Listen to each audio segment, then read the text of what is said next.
Hey, this is Jamie at Useful Knowledge. So I just made a new batch of blueberry syrup. Actually, I made a double batch. And I canned it in my Atlas Mason jars that started off life as Classico spaghetti sauce jars. And these things look really cool. So if you'll stay tuned, I'm going to show you how to make blueberry syrup.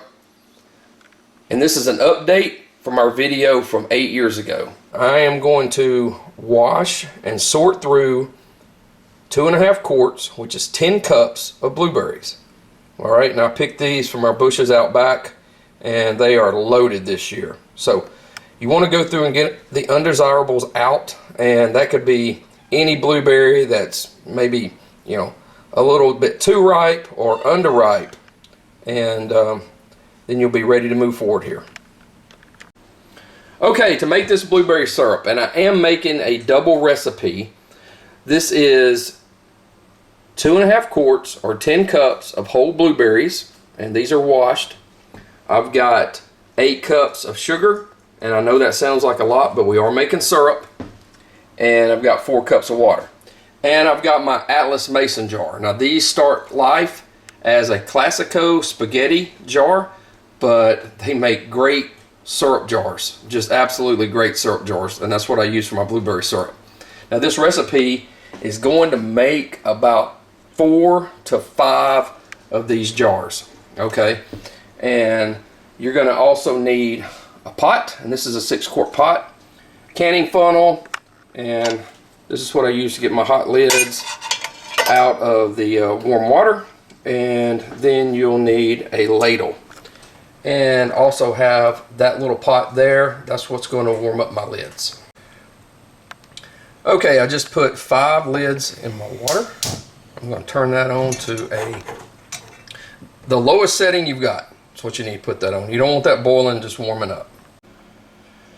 Okay, and there are my 5 Atlas Mason jars. I've got them in the oven, and I've got them turned on to 250 degrees. Now folks ask me all the time, how long do the jars need to be in the oven? The answer is 15 minutes. But what I do is I go ahead and put my jars in the oven before I start anything else. That way when I get ready to can, the jars are hot and ready to go. Okay, this recipe is honestly almost too easy to make. Alright, there's our blueberries. In goes the sugar.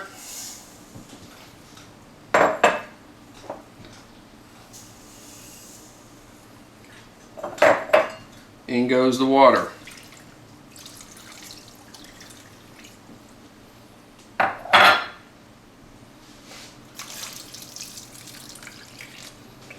Now all we're going to do is stir this up. I'm just going to use a wood spoon.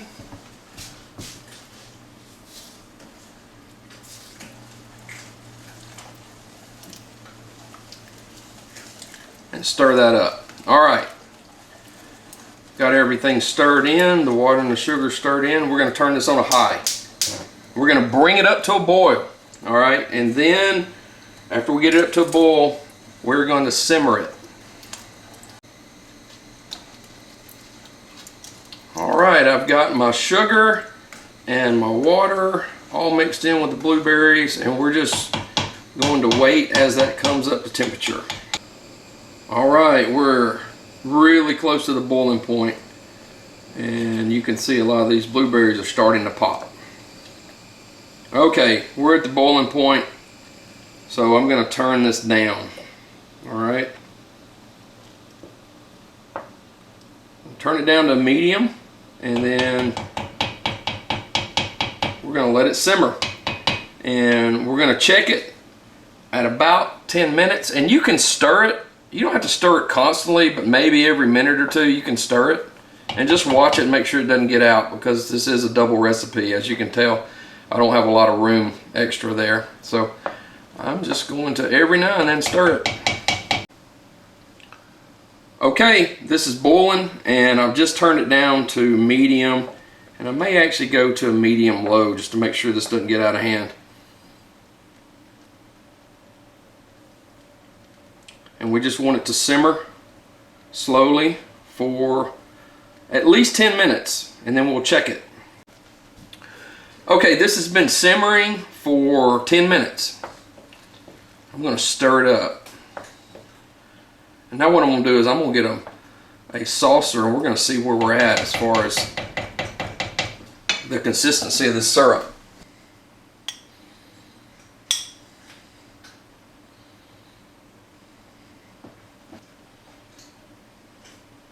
That's close.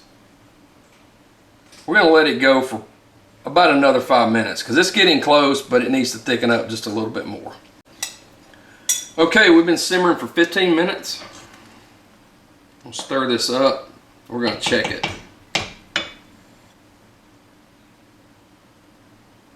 That's looking good. You don't want to cook it too long because it ends up being really almost blueberry jam or blueberry preserves. Look at that. Oh yeah, that's perfect. All right, we're going to turn it off. And then we're going to can it. All right, before I get the jars out of the oven, I am going to skim this syrup.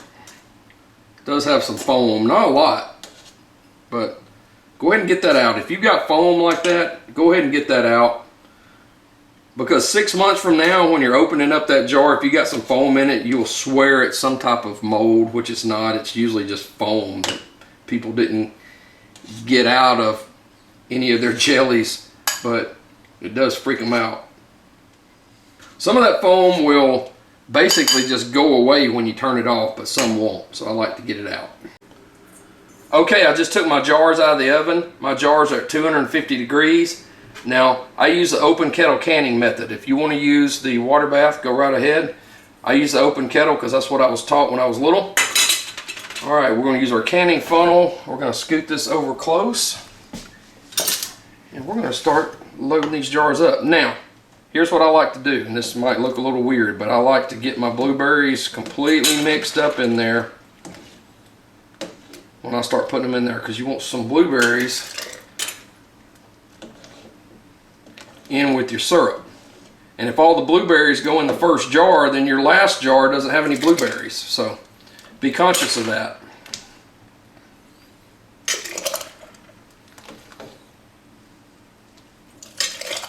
And try not to make a mess like I'm making.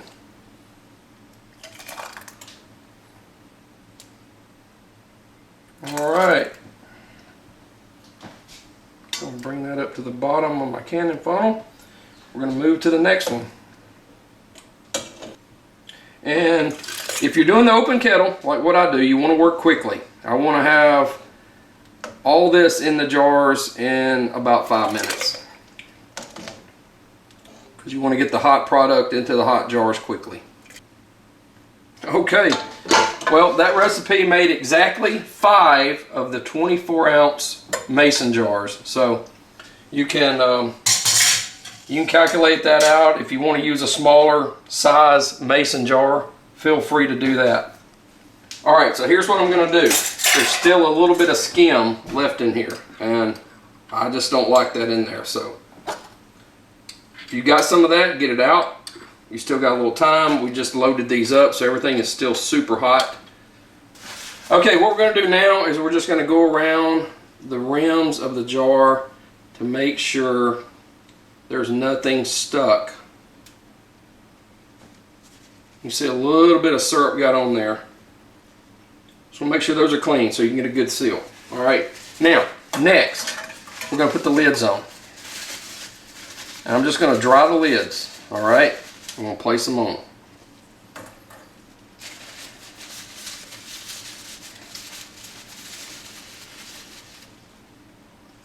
And we are probably about 7 minutes since we turned everything off, so everything's still super hot, so you got plenty of time. You just don't want to let anything cool down if you're going to can it with the open kettle method. You want to be one continuous step.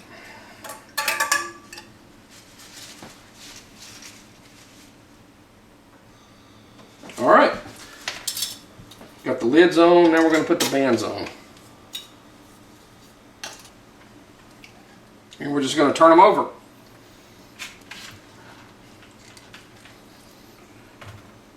I don't tighten them too tight, I just tighten them decently tight, and then I'm going to turn them over. And they're going to stay upside down for about 5 minutes. All right, it's been 5 minutes, so we're just going to turn them back over. And these jokers are still hot. My goodness.